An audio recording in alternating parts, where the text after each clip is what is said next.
Dans la dernière vidéo, je t'avais parlé de l'importance du bilan pour clôturer l'année. Dans cette nouvelle vidéo, je te dis comment faire un bilan. Ce n'est pas évident. Pour faire un bilan, tu devrais savoir quelles questions tu devrais te poser. Attention, ici je parle du bilan personnel. On a tendance à croire que ce sont les entreprises qui font le bilan et pourtant il y a ce qu'on appelle le bilan personnel. Ce bilan personnel te permet de faire une revue de l'année qui s'achève. Un résultat, en effet, une évaluation personnelle de ce que tu as eu accompli pendant l'année. Ce bilan est très important. D'ailleurs, ça te permet de te discipliner. Je prends toujours le temps. J'accorde toujours une grande importance à ce bilan. Je sacrifie toujours minimum 2 heures de temps. Tu t'isoles et tu médites. Donc, il faut t'isoler, chercher un endroit calme. Tu sacrifies au moins 2 heures de ton temps avec de quoi écrire et tu médites.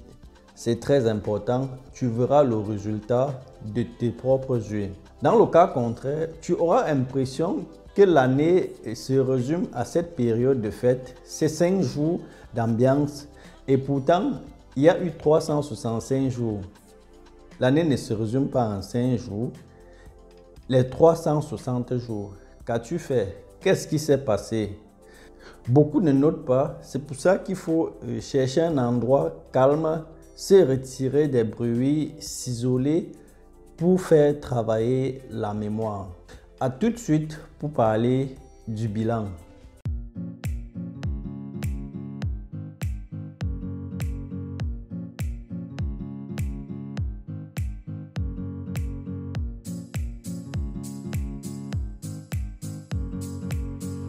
Salut, j'espère que tu vas bien. Moi, c'est Vitry Stafokam. Ici, on parle de ton développement et celui de ton peuple. Si tu es nouveau sur la chaîne, abonne-toi et active la cloche de notification pour les prochaines vidéos. Comme je disais à l'introduction, c'est très important de faire un bilan à la fin de l'année. Sinon, l'année pour toi se résumera à cette période de fête où il y a beaucoup d'ambiance et on oublie ce qui s'est passé au courant de l'année. Si déjà tu commences une année sans faire un bilan, tu ne pourras donc pas faire les objectifs. Sans bilan, tu ne sauras faire des objectifs. Voilà pourquoi j'accorde une très grande importance au bilan. Et comme j'ai dit, je parle ici du bilan personnel. Ça n'a rien à voir avec les inventaires que les sociétés font. Donc, ton bilan personnel, c'est une revue. Tu passes en revue tout ce qui s'est passé au courant de l'année qui s'achève. Voici le bon moment pour faire le devis en fin de l'année ou au plus tard au début de l'année qui commence. Donc, tu as soit la fin d'année, en fin d'examen, voici le bon moment, ou bien au plus tard le 15 janvier pour faire ton bilan. Après, tu auras déjà trop de retard. Ça, c'est le bon moment pour faire ce bilan. Comme je disais, le bilan nécessite une certaine stratégie. Pour faire le bilan, tu devrais te poser donc des questions. Et c'est le but de cette vidéo aujourd'hui. Je partage avec toi ces questions-là que tu devrais te poser et trouver des réponses pour faire et ces réponses-là constitueront ton bilan. La première question que tu devrais te poser, tu as vu, j'ai eu le temps de noter les questions que je me pose d'habitude et que tu devrais aussi te les poser. La première question, c'est quelles sont les 5 choses dont tu serais reconnaissant? Si on te donnait la possibilité de dire merci, que ce soit aux personnes ou bien aux accomplissements, tu serais reconnaissant à quel niveau? Quelle est la chose dont tu as réalisé Et à un moment, tu peux dire, oui, je suis capable. Ça, c'était la première question. La deuxième question est, quel est ton plus grand défi? Quelle est cette chose-là que tu as fait pour la première fois et que tu as surmonté beaucoup d'obstacles et qu'à la fin, tu as réussi à le faire? Ça, il faut les noter. Réfléchis, va en profondeur, va au fond de ta pensée. Comme j'ai dit, c'est comme une méditation. Prends le temps. Minimum 2 heures de temps. C'est pas un truc où il faut rapidement faire et puis on passe. C'est comme pour forger l'homme, si je peux dire ça comme ça. Parce qu'avec ça, tu pourras progresser selon un plan bien établi. Et le plan bien établi là, c'est ce qu'on appelle les objectifs. Et la troisième question ici, c'est est-ce que tu as réussi à accomplir les objectifs dont tu t'es fixé au début ou au cours de l'année qui s'achève dans quelques jours, dans 2 jours je pense. Est-ce que tu as réalisé ces objectifs? Sinon, pourquoi? Quel était et qu'est-ce qui t'en a empêché? Pourquoi tu n'as pas réalisé tes objectifs? Déjà, comme j'ai dit la dernière fois, ne pas réaliser ces objectifs, ce n'est pas un drame. On a l'habitude de dire l'homme propose et Dieu dispose. Tu peux bien faire le plan et peut-être même aussi le timing ne te permet pas d'accomplir cela. Et si tu n'as pas fait cela, tu ne sauras pas ce que tu as à faire au courant de l'année à venir. Et on passe là à la quatrième question. Quel était pour toi le plus beau moment de l'année? À quel moment tu t'es senti très heureux? Ça, tu devrais aussi noter. Et on passe là à la cinquième question. Quelle était ta plus grande réussite? Tu sais, au départ, tu as dit 5 choses dont tu devrais t'en féliciter. Et maintenant, à la cinquième question, quelle est ta plus grande réussite? Quelle est la chose là que tu as réussi et que pour toi c'est merveilleux? Voici déjà la moitié de ces questions que tu devrais te poser. Et j'ai fait une liste des 10 questions. Et voici déjà la moitié comme j'ai dit.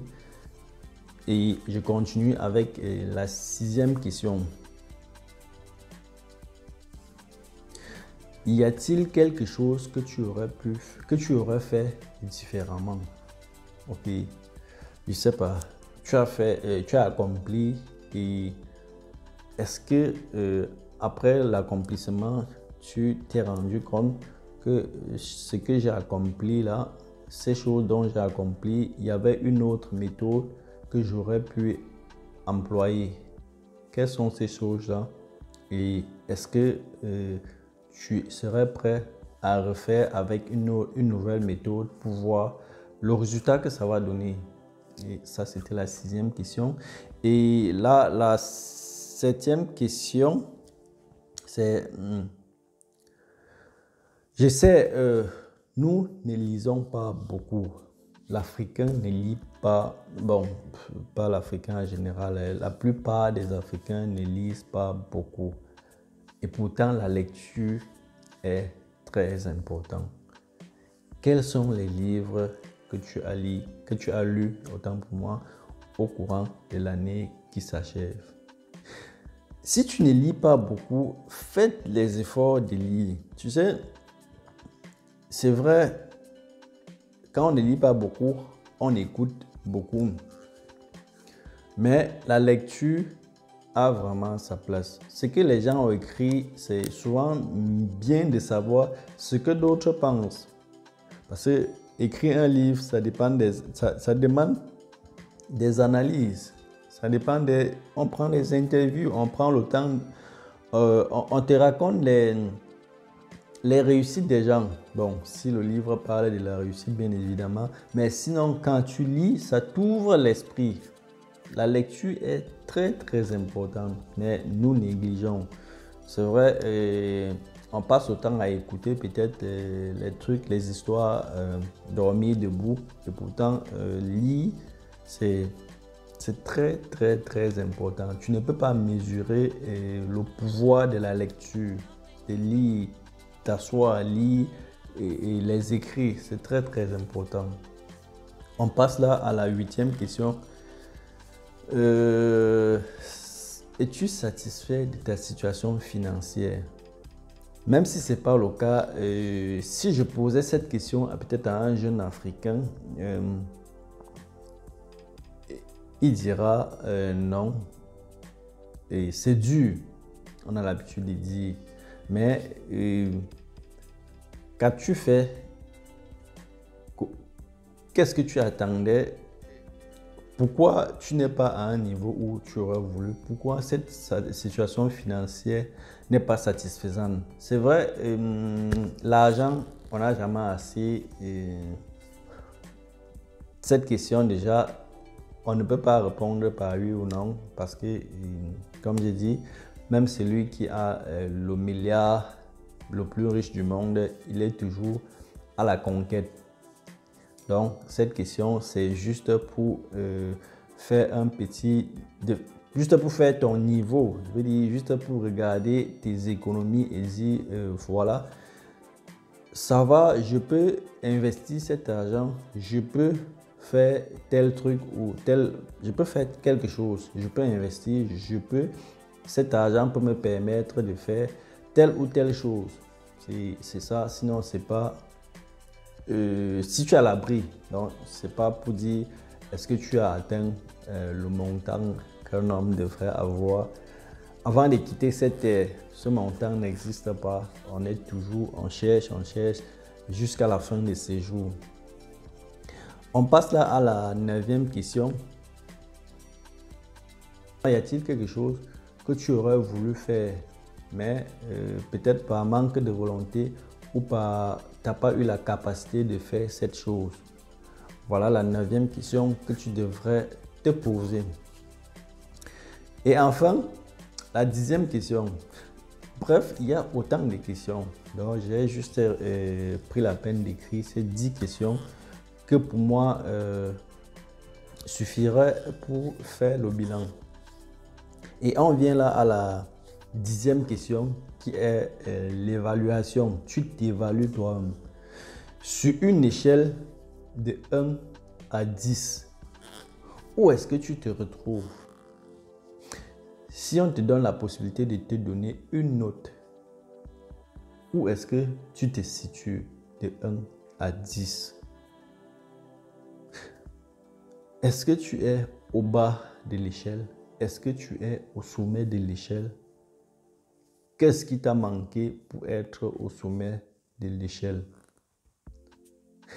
Après toutes ces questions, vient donc le moment d'écrire les objectifs que tu devrais accomplir pendant l'année à venir. 2022, c'est bientôt. On devrait avoir les objectifs. Sans ces objectifs, tu n'iras pas loin. Comme j'ai dit, l'année pour toi va se résumer en quelques moments d'ambiance.